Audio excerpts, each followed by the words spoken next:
Good evening, everyone. My name is Benedict Lecca, Executive Director of the Redwood Library in Newport, Rhode Island, and I want to welcome you this evening for another very fine talk on history. As you know, one of our stocks in trade, and we have several, public humanities, of which history looms large. This evening's talk is titled War at Sea in the Age of Sail, the Campaign of Trafalgar. And that is being given by Professor Evan Wilson of the Naval War College. What we now call the Trafalgar Campaign took place over the spring and summer of 1805. French, Spanish, and British fleets raced back and forth across the Mediterranean and the Atlantic. Tonight's lecture presents new research on the campaign, and in particular, on the misunderstood role of Sir John Orde, hopefully I'm pronouncing his last name correctly, in prolonging the campaign and jeopardizing the British position in the Atlantic and Mediterranean. Now, just a bit about our speaker. Professor Evan Wilson is an assistant professor in the John B. Hattendorf Center for Maritime Historical Research at the U.S. Naval War College. And of course, John Hattendorf, a very old friend of the Redwood Library, and I want to salute him and his wife now. Before coming to Newport, Professor Wilson was the Caird Senior Research Fellow at the National Maritime Museum in the UK, and also the Associate Director of International Security Studies at Yale University. He holds degrees from Yale, Cambridge, and Oxford. So please, I want to welcome everyone and welcome Professor Evan Wilson. Thank you. Thank you for that kind introduction. I hope everybody can hear me. I am going to share my slides with you now. And okay, let's see. This is my first time using Crowdcast, so if I mess this up, someone tell me I'm doing it wrong. But okay, welcome everyone. As Benedict said, I am a professor at the War College, and I teach an elective called War at Sea in the Age of Sail, which is where the title of the presentation comes from. It covers European history from about 1500 to 1815 with an emphasis on British naval history. Benedict asked me to talk to the Redwood community about the class, and I'm happy to do that, though I didn't see a whole lot of value in reading the syllabus. I mean, the students don't even do that, so why would you? But I thought I'd pick sort of one topic from the class and look at that in detail. So a couple of weeks ago, the students and I looked at the French Revolutionary and Napoleonic Wars, and in particular at the Campaign of Trafalgar in 1805. Also last week, as many of you know, was the 215th anniversary of the Battle of Trafalgar. And earlier this year, I co-authored an article on the campaign, so I thought that the Campaign of Trafalgar made sense as a topic. So today I'll share with you both what my class discussed and then the new research that Benedict mentioned that my co-author and I uncovered. So I'll frame the episode, the lecture today like an episode of Mythbusters. I know that's a little corny, but it'll help, I think, us understand this a little bit. I'll look at 3 myths about the campaign and the battle and talk about whether they have any historical merit. I freely admit that these myths are not necessarily myths that you all know and share, but they're desperately in need of being busted, but hopefully it'll work as a framing device, so bear with me. Now, before we get to the myths, it's important, I think, to set the scene for the strategic situation in 1805. So since 1744, Britain and France had been at war almost continuously. So one historian calls this the 70 Years' War. There's also a version where you say they've been at war since 1688, so this is 100 Years' War, but however you want to slice and dice it, Britain and France have been at war a lot in this period. Their rivalry had overlapped with other European conflicts, so they'd fought in the War of Austrian Succession and in the 7 Years' War, what we call the French and Indian War, and in the American Revolution, in various alliances and rivalries with other European powers that the details aren't worth it, but Britain and France had been at the heart of these. Now, as most of you know, of course, there's a great Redwood connection in the American Revolution.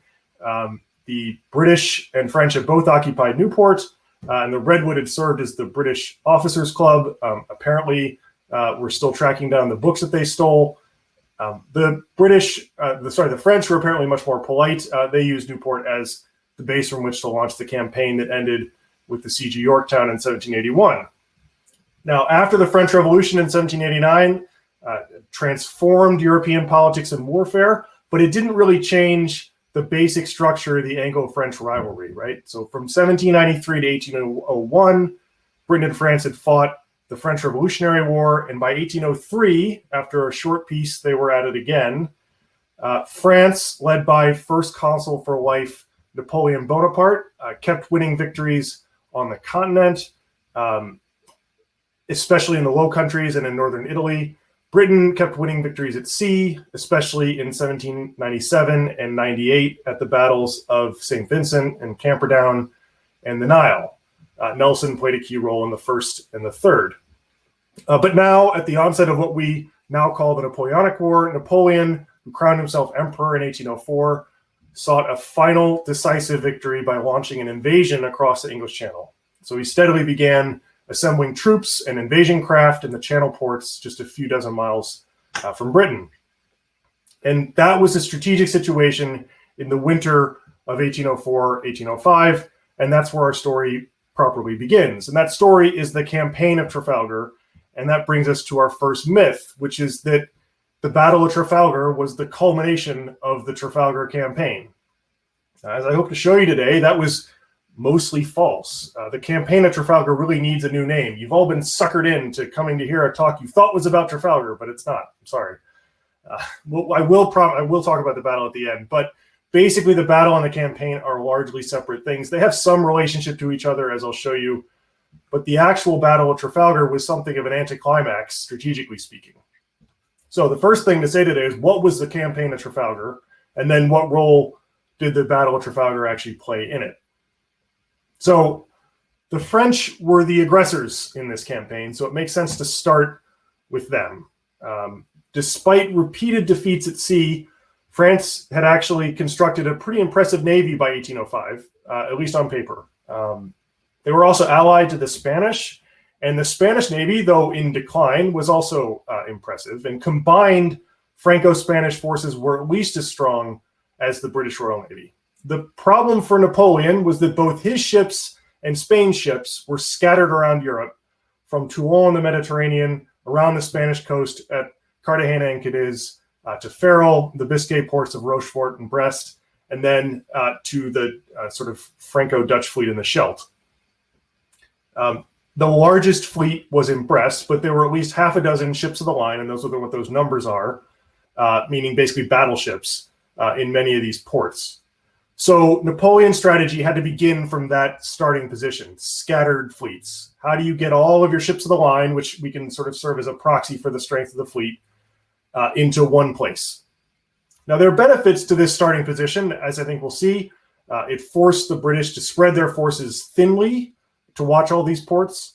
But what Napoleon needed to do was concentrate his forces, and what he really wanted to do was concentrate his forces in one particular place. And that was in the English Channel, where he hoped to buy enough time to get his men loaded onto the invasion craft and safely across the channel.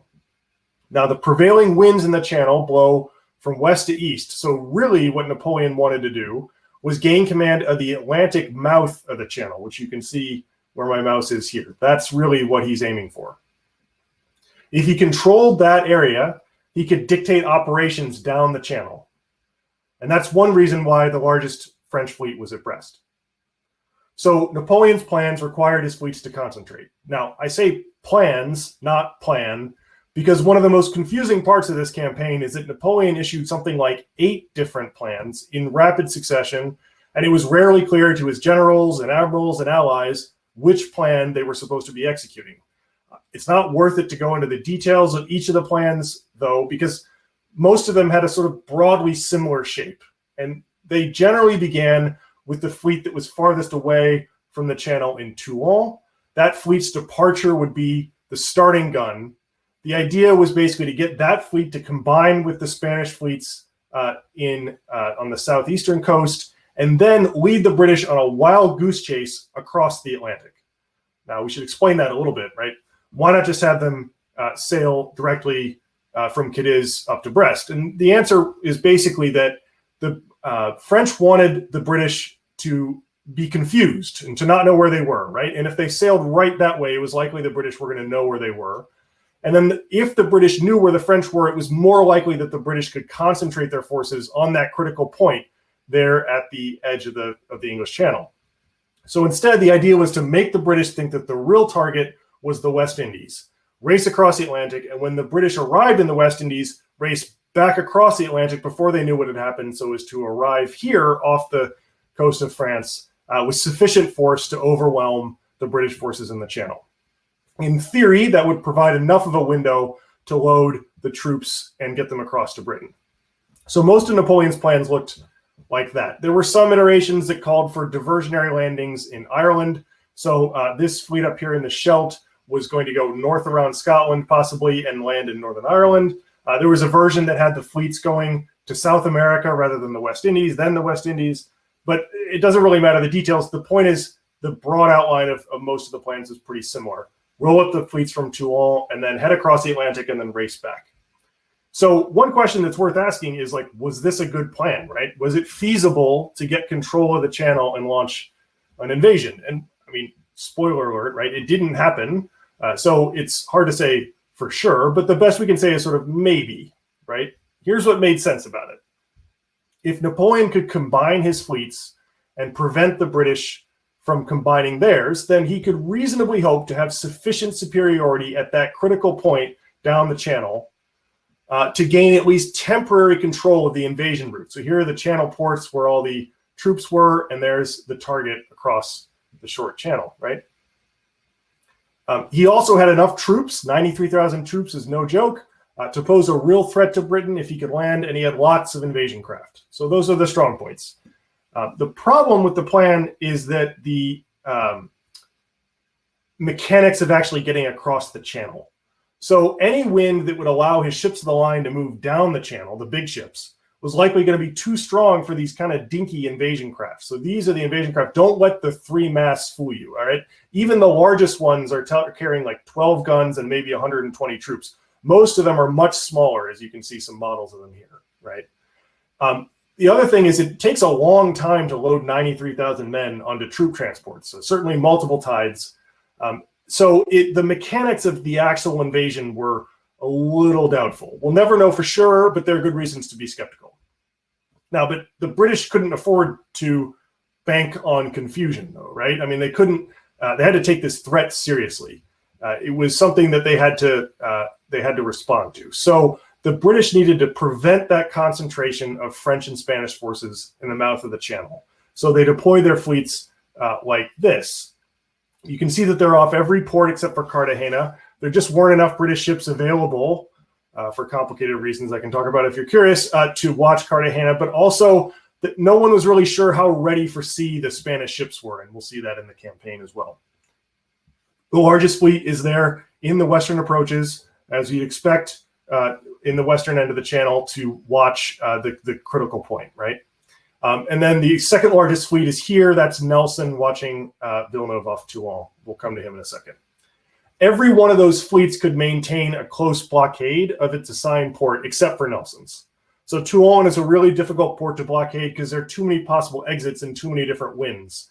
So Nelson had to linger to the southeast off of Corsica and Sardinia and hope that his frigates would spot any departures from Toulon.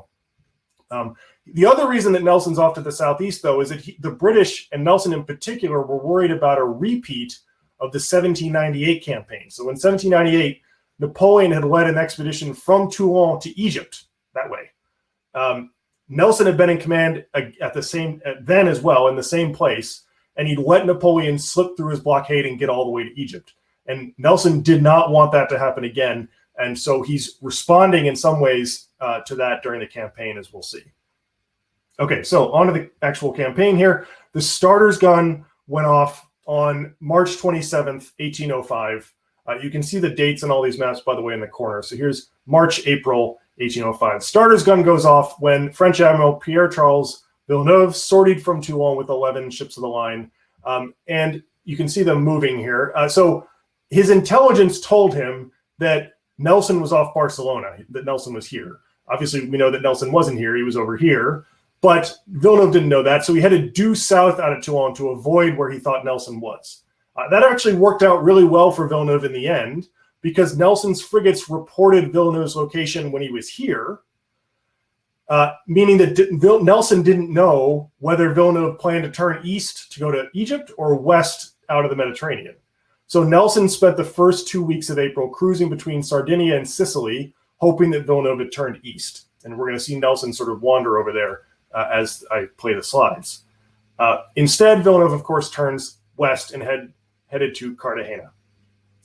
So on April 7th, he tried to collect the 6 Spanish ships that were there, but they weren't, in fact, ready for sea. And Villeneuve was convinced that Nelson was hot on his heels.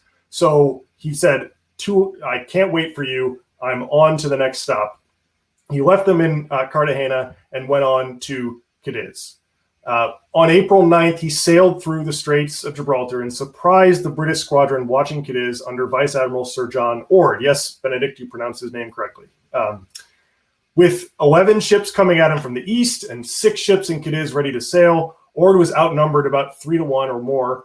And Villeneuve also had the weather gauge, right? So the wind is coming from the east. So it's coming from behind Villeneuve relative to Orde. And that meant that Orde had to prepare to fight in case Villeneuve's mission was to overwhelm his squadron. So he formed a line of battle and got ready. I mean, it was going to be an unfair fight. But Villeneuve instead, his mission wasn't to fight Orde. His mission was to get the ships out of Cadiz. So he went straight into Cadiz. Orde recognized that this meant that the French fleet from Toulon had escaped, and that probably meant that the invasion plans, whatever they were likely being put into action. So Orde left and went back to the Channel to concentrate on that critical point I talked about earlier. We're going to come back to Orde's story later. Okay. Now, for Villeneuve, so he had a large combined fleet of French and Spanish ships in Cadiz, and now there's no British blockading squadron. So far, so good. Everything's going well. The next step was to draw the British away from the Channel. So the same night that he arrived in Cadiz, he didn't really wait for his Spanish allies to get fully ready. Remember, again, he thinks Nelson's right behind him.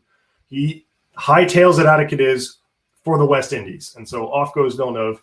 The Spanish caught up with him a couple days later in mid-ocean, so it all worked out. But he was clearly in a hurry. Villeneuve arrived in the West Indies on May 14th. There's Villeneuve. Hi. And captured HMS Diamond Rock at the end of the month. Just a brief aside, it's a cool story. What on earth is HMS Diamond Rock? Well, as you can see, it's a diamond-shaped rock at the entrance to the harbor on the French island of Martinique. And in 1804, the British had captured the rock, put some guns on it, and commissioned it as a sloop in the Navy with a commander and everything.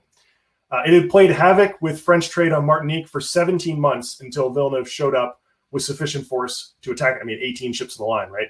It only surrendered actually when its water cistern cracked. So Villeneuve's great accomplishment in the West Indies is basically taking HMS Diamond Rock. He also captures a convoy, but the major accomplishment in the early days there is simply capturing a rock. So good for Villeneuve. Okay, anyways, back to Nelson. So we left Nelson sort of wandering blindly around the middle of the Mediterranean, expecting to intercept Villeneuve headed to Egypt.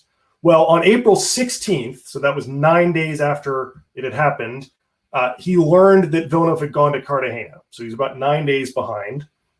But Nelson wasn't convinced that that was accurate intelligence because, again, he thought that the French were really heading to Egypt. So it wasn't until April 19th, now he's 12 days behind, that he decided, okay, they must not be heading east. They must have gone west. I better get to Gibraltar. So he heads into the teeth of the wind to Gibraltar, and he reached the Straits of Gibraltar on May 4th.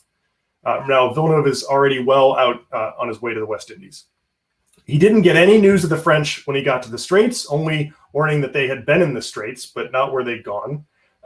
And so he didn't know if they'd gone north, possibly to the Channel, or to the West Indies, or somewhere else. So he spent a week wandering around the area at the mouth of the Mediterranean, trying to figure out what they had done. He eventually determined that they hadn't gone north, so they'd probably gone to the West Indies. And so even though he was commander-in-chief of the Mediterranean, he took nearly his entire fleet. He left one ship of the line, basically, out of the Mediterranean and sailed across the Atlantic to the West Indies. Remember, he's responsible for the Mediterranean. He said, what matters is not the Mediterranean. What matters is the French fleet that was in the Mediterranean and is now in the West Indies. So I need to go chase down that fleet. That's not unprecedented. He's not the first commander-in-chief of the Mediterranean to do that, but it's still a bold move, right? You're responsible for the Mediterranean. You're going across the ocean. Nelson arrived in Barbados. There he goes.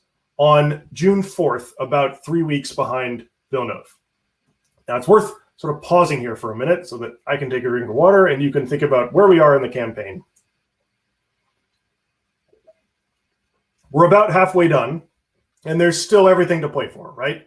The French have succeeded in combining parts of 3 of their fleets and drawing Nelson out of the Mediterranean to the West Indies. The British are scrambling, trying to figure out what's going on. They're pretty sure that the West Indies aren't the main target, but they can't afford to ignore 20 ships of the line there. Villeneuve's picked up a couple extra when he was there.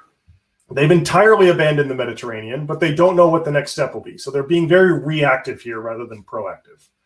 When Nelson arrived in Barbados, he got bad intelligence that suggested that the French had headed south to take Trinidad. That intelligence was reinforced by an American brig, those dirty Americans, which deliberately misled him into heading south. And he sailed for Trinidad, got to Trinidad, and there was nobody there. In fact, when he'd arrived in Barbados, he'd only been 140 miles from Villeneuve on Martinique. Villeneuve, meanwhile, learned that Nelson was in the West Indies on June 8th, so that's 4 days after he arrived, and he immediately basically panicked. I mean, this was the news that he wanted. The good news, Nelson chased him, so that's great, but it's also terrifying. Nelson chased him, right? So time to go.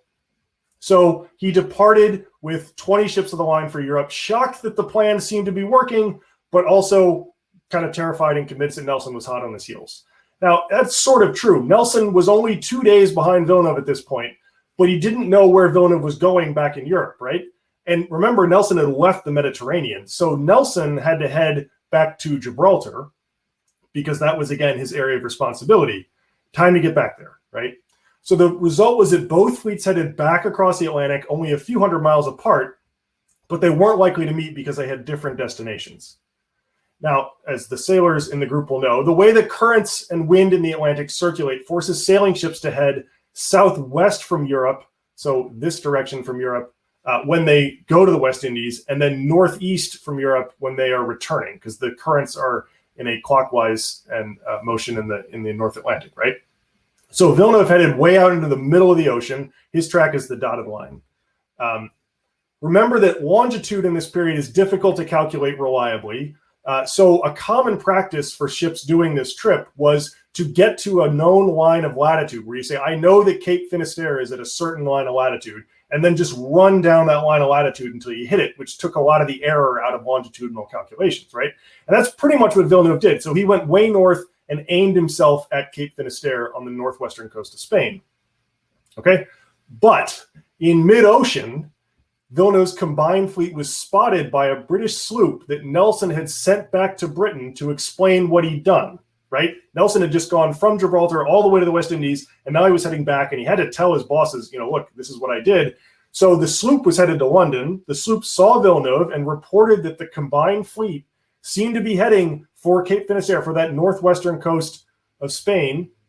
And it got, not only did it see Villeneuve, it beat him back to Europe, got to London with enough time for the Admiralty to reinforce the blockading squadron off Ferrol under Sir Robert Calder. So now here we're back to our deployments. Notice that this used to be about 8 ships of the line, and now it's 15. They've managed to beef up the squadron that's likely going to intercept Villeneuve as he comes from the west. And sure enough, that's what happened. So on July 22nd, Villeneuve's fleet of 20 ships of the line met Calder's fleet of 15 ships of the line.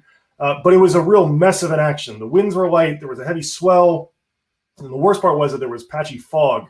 So in a confusing series of maneuvers, each fleet tried to gain the weather gauge. It was really hard to tell sort of who was who and who was where. And the result was this sort of inconclusive action.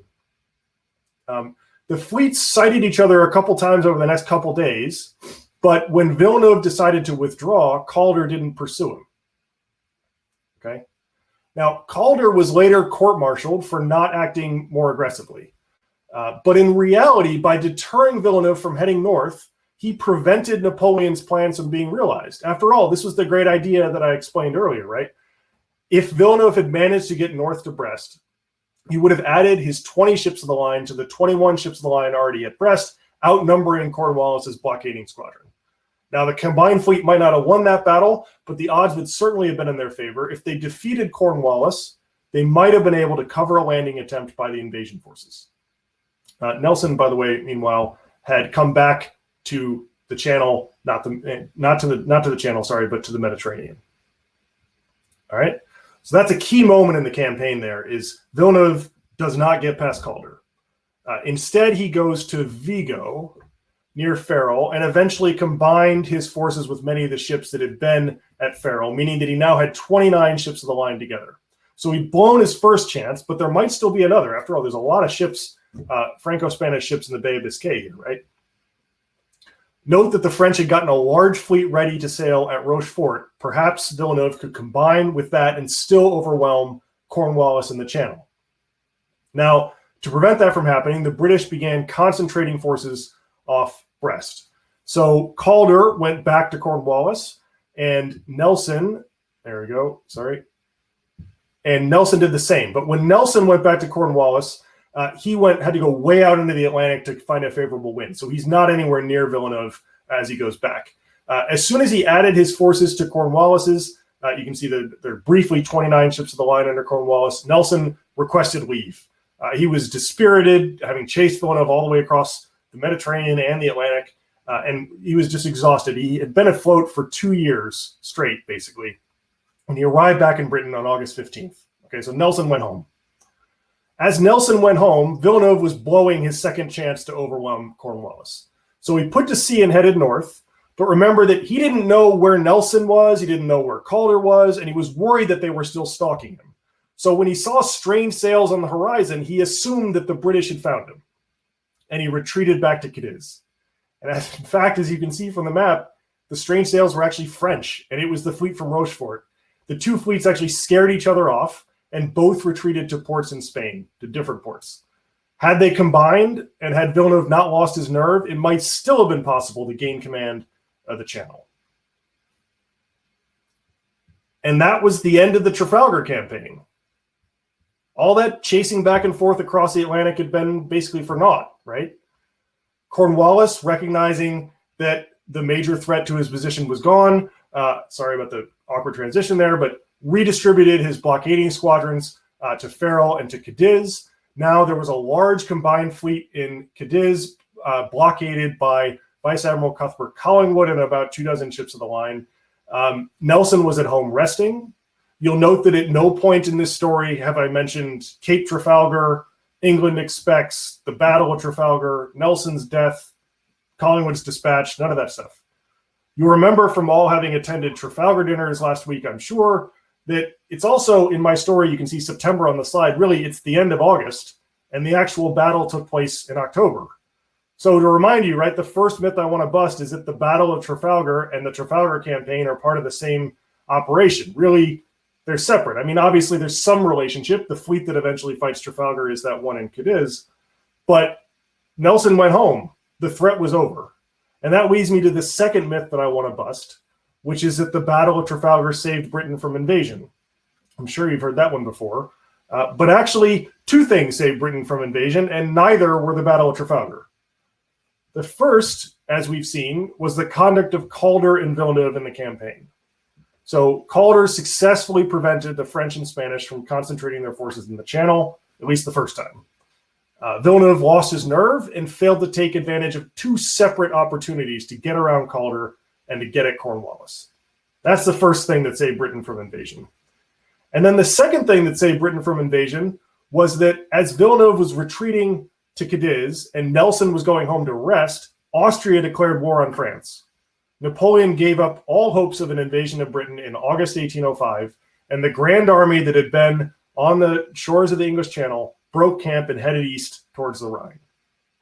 That meant there was no army that could have invaded Britain in the fall of 1805. The invasion threat was over at the end of the Campaign of Trafalgar, which didn't even involve the Battle of Trafalgar. So Calder's ability to deter Villeneuve's lack of nerve, combined to end the naval part of the invasion threat, and then the Austrian declaration of war meant that Napoleon had to shift his army from threatening Britain to dealing with Austria. Now, don't feel too bad for poor Napoleon, right? I mean, that campaign ended up with probably his greatest victory at Austerlitz in December. So he did just fine against the Austrians, but he had to postpone any hopes of an invasion of Britain after his admirals had let him down in the summer of 1805. Now, to my third and final myth for the talk today. It might not make a ton of sense to the general public, but it was certainly something that I believed a couple of years ago, which is that there's nothing new to say about Trafalgar, right? I mean, this is one of the most famous battles in world history. There are literally hundreds of books about the battle and Nelson, written from, I thought, every conceivable angle. But it turns out that most history books just repeat what other history books say. So when you go looking at the actual archival record, you discover new things. So here's a new thing that my co-author and I discovered about the Campaign of Trafalgar. Remember our buddy Sir John Orde. So he was the British commander in charge of the blockading squadron off Cadiz in the early stages of the campaign. So when Villeneuve came through the Straits on April 9th, he could have attacked Orde, but instead he slipped into Cadiz while Orde escaped to the west and the north. I mentioned, if you remember, that Orde took his ships back to the Channel, to the strategic point, right? So most historians, starting with Sir Julian Corbett about 100 years ago, have praised Orde for his strategic insight.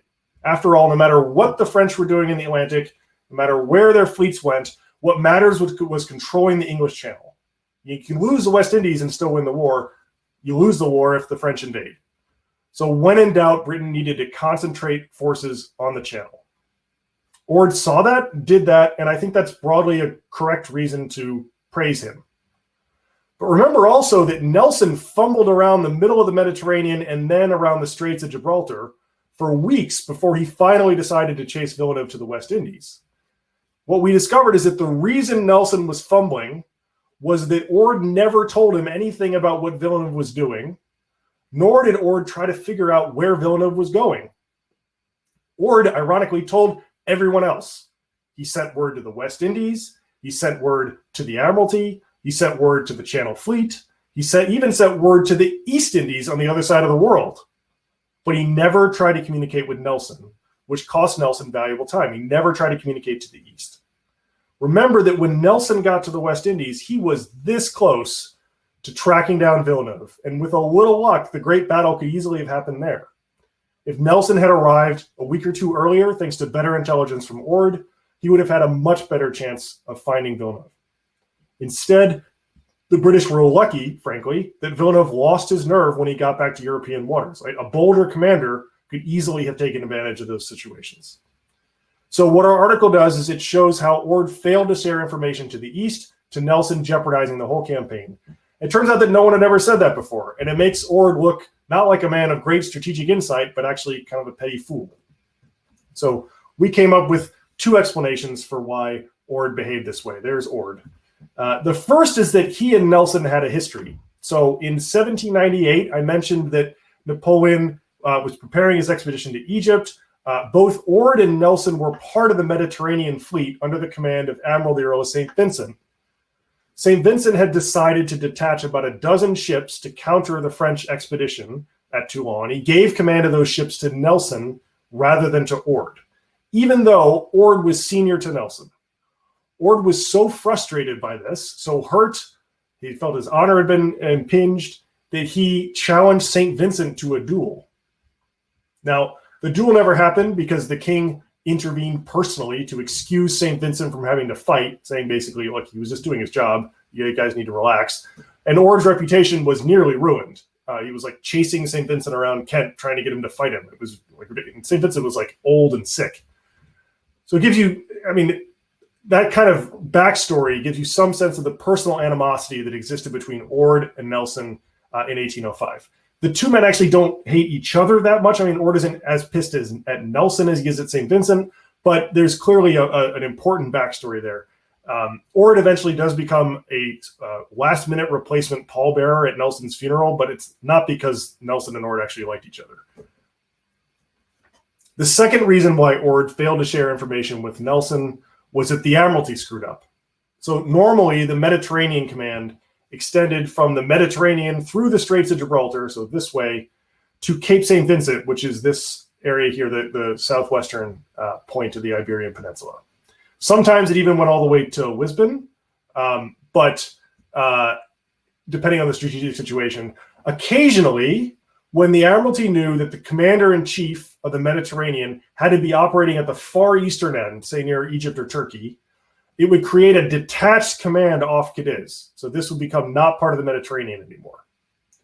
But every time that happened, the commander off Cadiz, they made sure, was junior to the commander-in-chief of the Mediterranean, and therefore had to follow orders if the guy came back from the east, right? But remember, I told you that Orde was senior to Nelson. So by creating a detached command off of Cadiz, the Admiralty created a communication problem. For Nelson, the junior admiral, to communicate with the Admiralty, he had to go through Orde. This is the only way to get to London if you can't walk through France.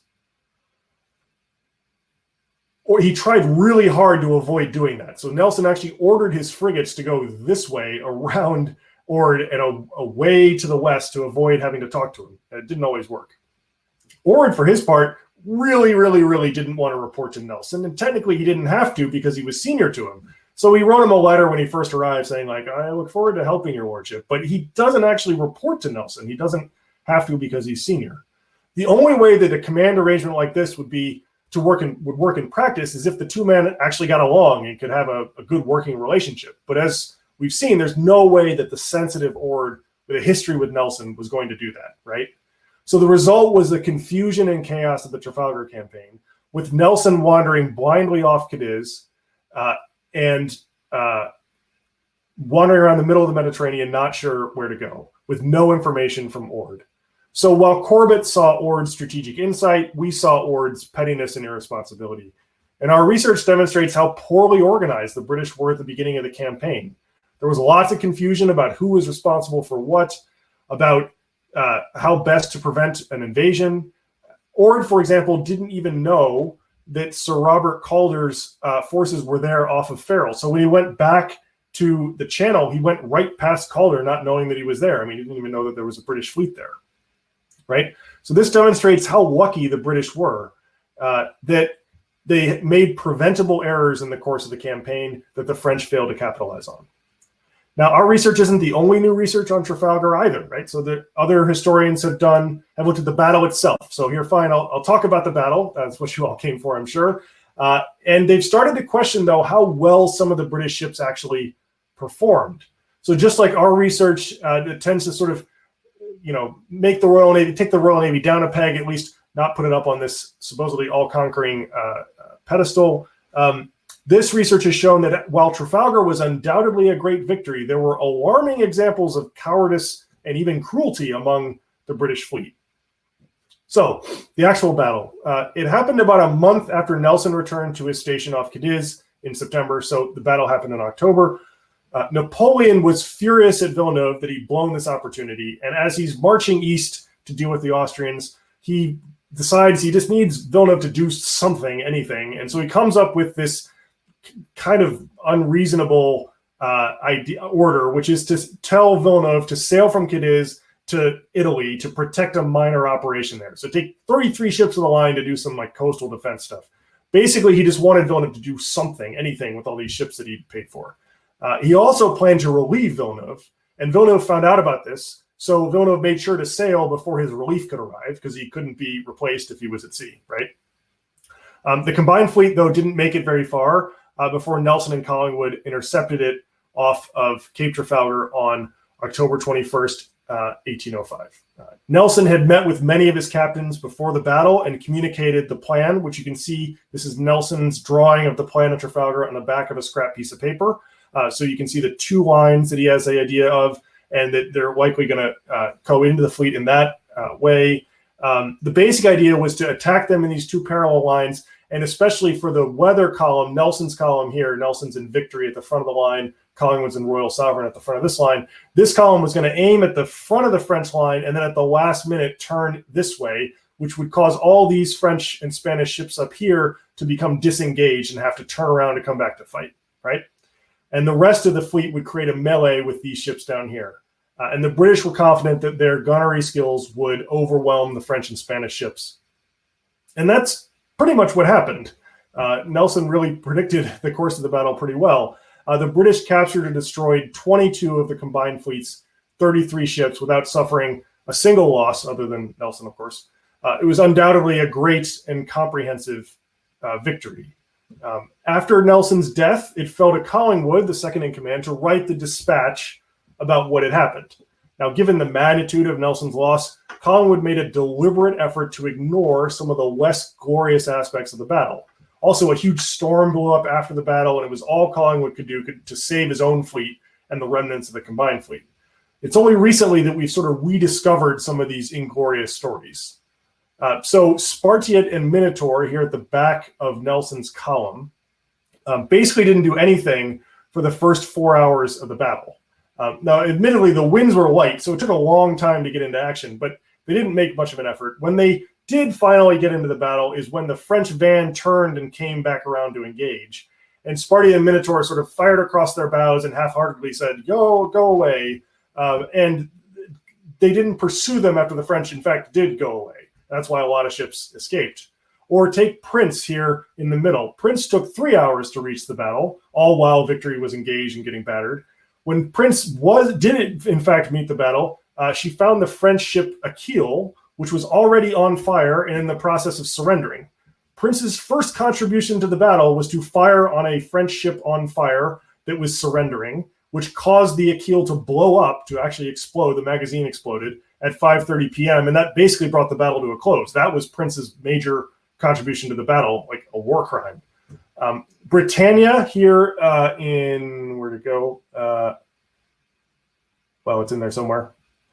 Britannia, sorry, I can't see it very well, failed to engage any enemy ship very closely, while Agamemnon made a big show of firing, there's Agamemnon, made a big show of firing rapidly and saying, I'm going to hit those French ships and all the rest of it, but she did so way too early and at super long range so that the shots had no effect. Sailors on ships that actually were engaged, and this is Turner's painting, the first of two Turner paintings of the battle. There's Nelson dying on Victory. Sailors that were in the middle of this, like on Victory and Temeraire and Royal Sovereign, were understandably furious after the battle, right? Not only did they think the British should have captured even more French and Spanish ships, but they were also angry that Collingwood didn't single anyone out for either blame or praise in his dispatches. It was all covered up. So here, for example, are some excerpts from Collingwood's dispatch. So from the middle of this paragraph, the spirit which animated all was the same. When all exerted themselves zealously in their country's service, all deserved that their high merits should stand recorded, and never was high merit more conspicuous than in the battle I've described, right? Not quite sure that's true. Or how about Akil? Here's Collingwood's explanation for Akil. After having surrendered, by some mismanagement of the Frenchmen, took fire and blew up. 200 men were saved. Actually, 400 men were murdered, but, 6 of one, half a dozen of the other. So we've known this for a long time, but recently historians have sort of unearthed these stories and tried to highlight them as evidence of, the British were not, the battle, even the Battle of Trafalgar, one of the most comprehensive victories in all of the Age of Sail, there were certainly some issues in the British fleet. So to recap, here were the three myths I tried to tackle, right? One, the Battle of Trafalgar was a culmination of the Trafalgar campaign. I hope you learned that actually the campaign was about the invasion threat and was mostly resolved after Calder's action and Villeneuve's timidity. The battle was an afterthought, really. The second is that the Battle of Trafalgar saved Britain from invasion. That one's easy. The army that was going to invade Britain left the coast in August. The Battle of Trafalgar was in October. And finally, there's nothing new to say about Trafalgar. There's always something new to say, even about very well-known events. I hope you learned something new today. Thanks very much.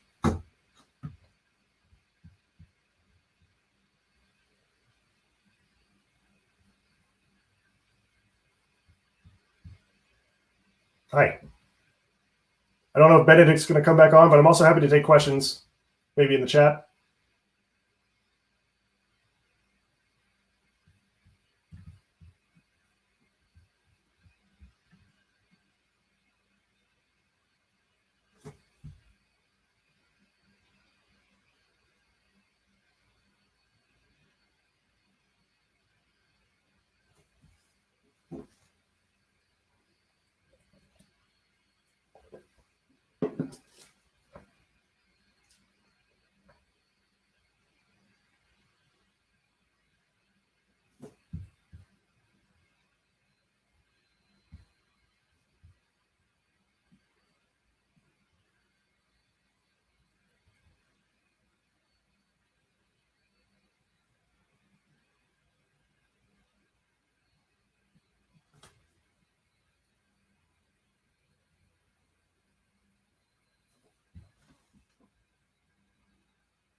God.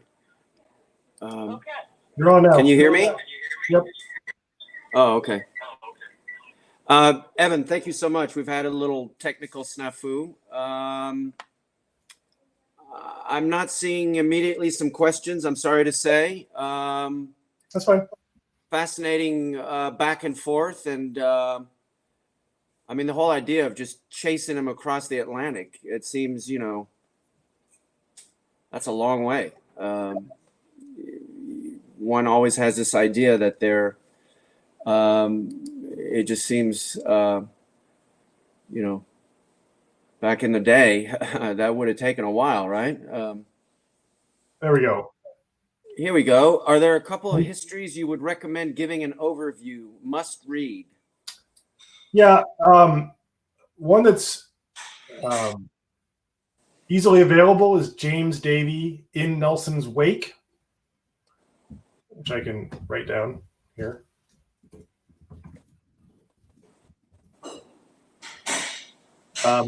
We'll get to communication in a second. Thank you for the question. That has a couple good chapters about Trafalgar and about the campaign. A book that is very hard to probably track down, but a good library will have it, is this giant thing next to me here, the Trafalgar Companion by Mark Adkin, which has the best illustrations of the campaign I've ever seen. So if you really want it's just full of, let me find it. Here we go. Pretty pictures.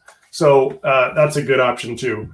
But James Davies in Nelson's Wake is very readable. It's got some, based on new research about both the campaign and then also the next 10 years of war.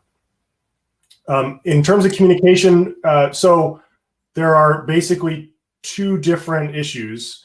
One is, how do you communicate when you can see somebody? And then how do you communicate when you can't see somebody? So when you can't see somebody, you write them a letter and you put them in a packet and you take that over the horizon at sea. If you are on land, they had just started introducing in this period semaphore telegraph systems. So like what lifeguards do at the beach, right? Hands in different directions, but on stations around France and England that were on hilltops. And so they could communicate in primitive sort of telegraphic methods quickly, short messages over long distances. That was new, but more or less communication was the speed of a horse or the speed of a boat. If you could see somebody in the Age of Sail, then there were systems of signaling that actually came relatively late in the period. So the British had only very recently developed the telegraphic signal system that Nelson used to put up the famous signal of England expects that every man will do his duty. That was something that Home Popham, which is a British naval officer, had invented like within a year or two before Trafalgar. So it's very recent innovation. Normally, each admiral would come up with a sort of slightly different signaling system that he would then communicate to his captains. It was also very hard to see. I mean, you saw that painting that Turner had of the battle, right? Communicating in the middle of a battle was really difficult. And so so when Nelson says basically, no man can do very wrong if he puts the ship next to an enemy's, that's actually a tactical, that's not just like sort of firing off without even thinking about it. That's Nelson being very deliberate and saying, no, the goal is get yourself next to an enemy because you probably won't be able to communicate with me once you're in the middle of it. So communication in the period is a real challenge. Thanks for the question. Great. Well, thank you very much, Professor Wilson. That was a fascinating talk. I want to thank you and thank all of the viewers. I want to remind everyone, first of all, if you're not a member, go ahead and make the leap and join. You can also review this lecture on our YouTube channel. It has been recorded. And I want to remind everyone, next week on November 12th, a completely different subject, or in 2 weeks rather, author Jim Chevalier. He is one of the people that I know well from the 18th century listserv. He is a bread and food historian, among other things, has been recognized in France, and he's going to talk about the history of the baguette and how exploring the origin of a French national icon. And this guy is a real pro. So if you're into bread and cooking and history, I highly recommend it. This guy's really amazing. So I want to Thank Evan Wilson also, who was very amazing this evening. And I want to thank everyone that was listening in, and see you very soon. Thank you. Thank you all so much. Thank you.